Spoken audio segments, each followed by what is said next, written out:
Olá para você, está começando mais um conteúdo extra nessa semana. Hoje é dia 7 de novembro de 2025, o primeiro programa deste mês. Eu tenho o prazer em receber Ademir Fezan, que foi um dos 4 treinadores que conseguiram acesso com a Associação Atlética Internacional de Limeira. Ademir, muito obrigado por ter aceito o convite, disponibilidade de tempo. Parabéns pelo acesso. Falar um pouco, como é que foi a sua avaliação da campanha da Inter nesse ano de 2025 na Série D? Bom, primeiramente, muito obrigado pelo convite, né, Edu? É um prazer aí estar falando contigo, com todos que estão nos assistindo.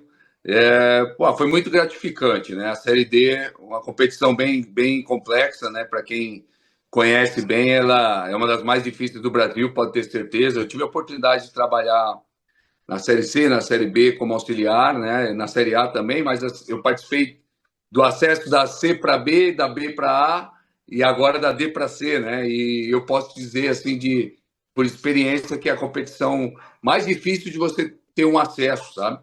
Não só pela quantidade de clubes, mas pelo o quanto de variações você tem de logística de viagem, perfis de campo, perfis diferentes de adversário. Então, é uma competição muito rica, assim, em diferentes contextos, né? Então, realmente, muito gratificante ter esse acesso. E como é que foi a sua avaliação, o Ademir, da equipe que chegou ali na semifinal, que cumpriu, vamos dizer assim, que era o objetivo de ascender para a Série C? Mas você acha que faltou alguma coisa a mais ali para o time conseguir, quem sabe, uma final e até bater campeão? Eu acredito que foi muito mais mérito do adversário. Nós enfrentamos o Barra na semifinal, né? Então foi muito mais mérito do adversário do que demérito nosso. O Barra, tanto que o Barra vem na sequência ser campeão. Uma equipe muito organizada, muito boa tecnicamente, e sem contar que é um clube que tem uma estrutura física, uma estrutura muito boa. Não é à toa que foi a equipe que mais fez, pontuou na competição. É lógico que depois que você tem um acesso, é natural você ter um pouquinho, diminui um pouco aquele ímpeto, né? Isso é natural, mas eu acredito que foi muito mais mérito do adversário. O Barra fez duas grandes partidas. Na verdade, o primeiro jogo eles foram muito bem. O segundo jogo a gente teve mais chances, a gente equilibrou bem, mas o Barra soube jogar o segundo jogo e deu no que deu. E o que que você vê dessa questão da equipe da Internacional de Limeira, na a sua avaliação aí para esse ano de 2026? Agora tem o Campeonato Paulista, tem a questão de uma Série C. Você acha que é uma boa estrutura? A equipe não. Como você falou, o Barra tem uma excelente estrutura, tem questão de investimentos lá da Alemanha, mas você vê que a Inter tem capacidade de permanecer na Série C? É outro estilo de campeonato, você que já esteve lá com sua experiência? Tem sim, tem condições plenas de se manter na Série C, uh, até de brigar por um acesso para B. Porém, isso qualquer clube, né, Edu? Qualquer clube que tem uma projeção, que tem uma ascensão, é natural, é igual ao ser humano, né? O ser humano, quanto mais ele vai progredindo na carreira, ele tem que ter mais exigências pessoais para que ele possa suportar aquele novo momento e continuar o desenvolvimento dele. O clube não é diferente. Acho que nós temos um grande exemplo aqui em São Paulo mesmo, que é o Mirassol, que é um clube que foi conquistando seu espaço, tendo ascensões, tendo acessos, e foi se estruturando, foi melhorando a sua estrutura. E isso não é só para a Inter de Limeira, para qualquer clube, né, que tem essa ascensão, ele tem que continuar em evolução para que ele possa pelo menos se manter ou continuar esse processo, né? O próprio Barra que você citou, eu tenho certeza que o Barra, mesmo tendo uma grande estrutura, uma estrutura até de um clube de Série A, ele vai rever alguns conceitos e falar, pô, a gente precisa continuar evoluindo. Então isso não é só para a Inter de Limeira, mas para todos os clubes é importante ter esse processo de evolução de estrutura. Qual jogo que você viu que a equipe estava pronta para conseguir o acesso ou alguma fase? Foi na primeira, segunda, oitavas ou quando chegou nas quartas e aí se credenciou ali entre os 4 da semifinal, Ademir? Edu, a gente sempre trabalhou jogo a jogo, a gente sabia que a gente ia ter na primeira fase 14 finais, a gente sempre falou de 7 mata-matas, né? Porque era ida e volta, então a gente ia ter 7 adversários. e a gente tinha que sempre ser melhor no mata-mata, né? Nesses dois jogos contra o adversário. Então, por exemplo, a nossa estreia foi contra o Goiatuba fora, e a gente ganhou. Se a gente empatasse com eles em casa, né, a gente somaria 4 pontos contra o Goiatuba, né? Então, você, com essa leitura, você consegue ter uma evolução e você chega preparado para o mata-mata, já tendo essa experiência né, de uma analogia de um mata-mata. E foi isso que nós fizemos. Nós fomos jogo a jogo e na primeira fase, só o Cascavel, que nós não conseguimos ser melhor, né? Nós perdemos o primeiro jogo para eles fora 2-0 e ganhamos em casa de 1-0, né? Mas os demais a gente teve vantagem, por isso que nós classificamos em primeiro e foi a terceira melhor campanha geral, né, na primeira fase.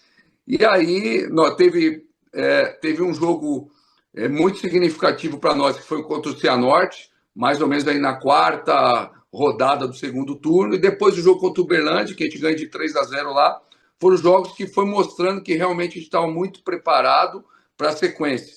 E aí o mata-mata, né, o primeiro jogo a gente empata com o Marcílio fora, tomando muita pressão, o Marcílio foi muito bem naquele jogo, mas a gente empata, consegue levar o empate para casa, e aí, no jogo de volta, a gente toma um gol logo no início, tem um jogador expulso no primeiro tempo, eu fui expulso no primeiro tempo, e aí você com 1 a menos, nós viramos o jogo, né?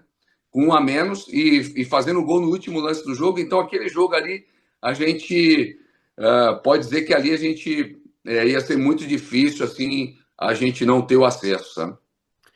Eu estou vendo aqui a campanha, foram 20 jogos, 12 vitórias, 5 empates e apenas 3 derrotas, né?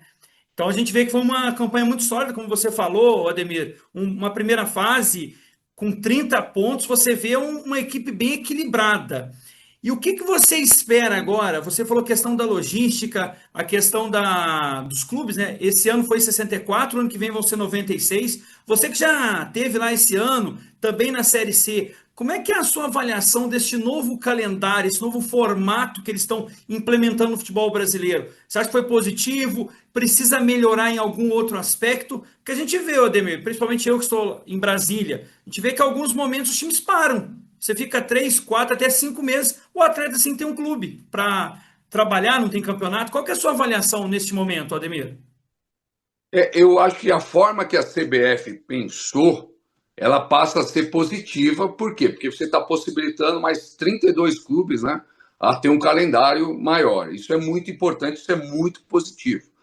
Por outro lado, eu vejo que fica muito inchada a competição. Isso eu tinha falado até antes da CBF gravar essa decisão. Por quê? 96 clubes. Pô, vai subir, agora vai subir 6, né? Isso. Mas daqui a um tempo, se manter esse formato, vai voltar a subir 4. Eu acho que é um percentual muito pequeno pela quantidade de clubes e fica muito time com capacidade, tanto estrutural, técnica, para trás, né? Você pode até dizer, questionar, pô, mas o time que merece é o que vai subir. Não, nem sempre. Aquele que subiu, lógico que ele merece. Mas também tinha equipe que merecia, que pelo regulamento ele não vai, só pode subir 6, né? Ele não vai conseguir subir. Então, eu prefiro que tivesse uma outra divisão, de repente uma quinta divisão, uma série E, que aí você passa a ser mais justo dentro daquela competição e mesmo assim oferecer um calendário grande para mais clubes, né? Mas a ideia original da CBF realmente é positiva, porque são mais clubes aí mantendo um calendário, mantendo o clube vivo, que é muito importante para o futebol brasileiro. Na sua avaliação também tem os chamados campeonatos regionais, como a gente tem a Copa Paulista, também seria interessante, a gente tem que ver que o estado de São Paulo é um estado muito grande, mas também regionalizar, né, para a questão da logística, porque aí você não tem que fazer uma viagem muito longa, algo que você citou no início da nossa entrevista. Perfeito, eu acredito que eles vão fazer isso, né? Porque vou te dar um exemplo, né? Realmente, ela foi regionalizada, mas ela é regionalizada entre aspas, né? Por exemplo, na minha chave tinha equipes de Goiás, de Minas, do Paraná, do Mato Grosso do Sul. São viagens longas, né? De 10, 12 horas de ônibus, e isso, óbvio, que gera um desgaste. Não é fácil, são logísticas difíceis, mas acho que está aí o grande desafio, né? É a última divisão, né, do futebol brasileiro, realmente ela não tem como ser muito diferente disso. Porém, eu acredito que a gente pode sim ser mais específico na regionalização, sabe? E aí você aumenta a qualidade técnica, porque você vai ter menos desgaste, né? E você consegue também que o clube tenha menos gastos e você tenha mais recursos para montar equipes melhores. Então faz todo sentido aí você ter o mais regionalizado possível essa primeira fase, pelo menos. Ademir Fezan foi o convidado desta semana. Ademir, muito obrigado pela sua atenção aqui dentro do conteúdo extra neste primeiro programa de novembro. Parabéns aí, sucesso aí na sua carreira. Se quiser deixar suas redes sociais e antes disso agradecer a sua assessoria, a tudo que pôde contribuir para essa entrevista. Se quiser deixar suas redes sociais, fique à vontade. Perfeito, Eduardo. Quero parabenizar aí, né, seu programa, seu projeto, muito legal. E agradecer pela entrevista. Eu tenho o Instagram, né, que é @AdemirFezan, né? Pode entrar lá, é uma rede aberta. Então, eu estou à disposição aí para quem quiser conhecer mais o Ademir, né? Sempre à disposição. E muito obrigado, Eduardo. Um grande abraço a todos. Eu que agradeço a todos, uma excelente semana. Eu deixo aqui meu abraço para o meu amigo Dinei, Claudinei, lá de Pouso Alegre, que está fazendo aniversário nesse dia 7. A todos uma excelente semana. É isso que a vida tem de melhor, conhecer mais trabalhos como o do Ademir aí, que conseguiu acesso com a Associação Atlética Internacional de Limeira. A todos uma excelente semana. Até a próxima.